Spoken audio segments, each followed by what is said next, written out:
Welcome to the deep dive. Yeah. Today we're going deep on project management risk. Uh-huh. We're using project management for project managers. Okay. It's by Orlando Casabone. Right? We're going to be tackling a question that seems pretty simple at first glance. Yeah. What is the actual objective of identifying risks when you're managing a project?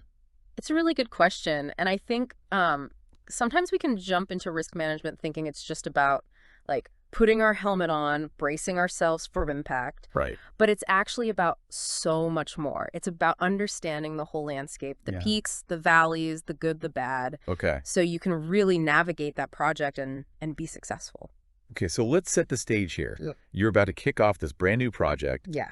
You've got your team, you've got the plan, everybody's super excited. Right. And then that moment hits and you're like, oh, what could go wrong? Oh, yeah. What could possibly go wrong? Absolutely. That's got to be when risk identification comes into play. That's it. That's when you got to shine a light on that path ahead. Correct. You got to see those potholes, Okay. but also those shortcuts. So we're talking about identifying risks here. Yes. But wouldn't it be overwhelming to try to list like every single potential risk, yes. no matter how big or small? Yeah, Like where do you even begin with prioritizing something like that? that's right.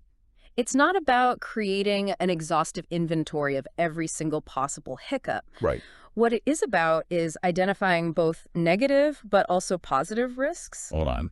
and then aim for the maximum number of potential risks. Positive risks. Yeah. Now, wait a minute. Right. Isn't risk management all about avoiding problems? Right. How can a risk be a positive thing? Well, think of it this way. Okay. Let's say you have a construction project, right? Okay. And during that project, there's a risk that some new super efficient building materials become available. Okay. That's a positive risk because now you can adapt your plan.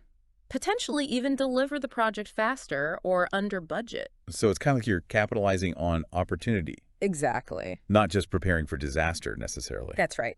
Positive risks can really change the game, and a lot of times they're just hiding in plain sight. Interesting. Think about a software development project, right? Okay. There's a potential for it to attract like a major investor really early on. Right. Now that's a positive risk that could significantly impact your resources and timeline, but in a good way, of course. Yeah.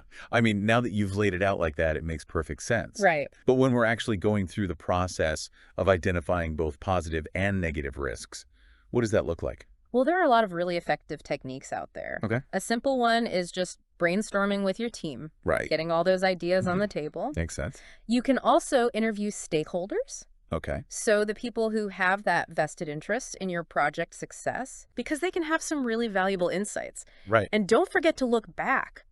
Oh. Reviewing historical data from similar projects can reveal recurring patterns Yeah. and maybe even potential pitfalls that you can avoid. So it really is kind of like this proactive thing. Absolutely. You can't just sit back and wait for risks to pop up. Absolutely. You got to be ahead of it. And then once you've actually identified the risks, what then? Well, then you can use tools like a risk assessment matrix to actually prioritize them. Okay. You can prioritize them based on their likelihood and the potential impact. So like, how likely are they to happen? Right. And if they do happen, how bad is it going to be? I see. That helps you focus your energy Okay. on the most critical risks, whether they're threats or those lovely opportunities. I really never realized how crucial it is to view risk management as more than just damage control. It's so much more than that. Yeah. It's about equipping yourself with the knowledge to make smart decisions and maximize your project's chances of success. So the real objective is to gain a comprehensive understanding of both those challenges and the opportunities. Exactly. If anyone wants to learn more, I highly recommend Project Management for Project Managers by Orlando Casabone. It's a great resource. You'll find it's packed with insights that can help you navigate any project. Absolutely. Until next time, happy diving. Happy diving.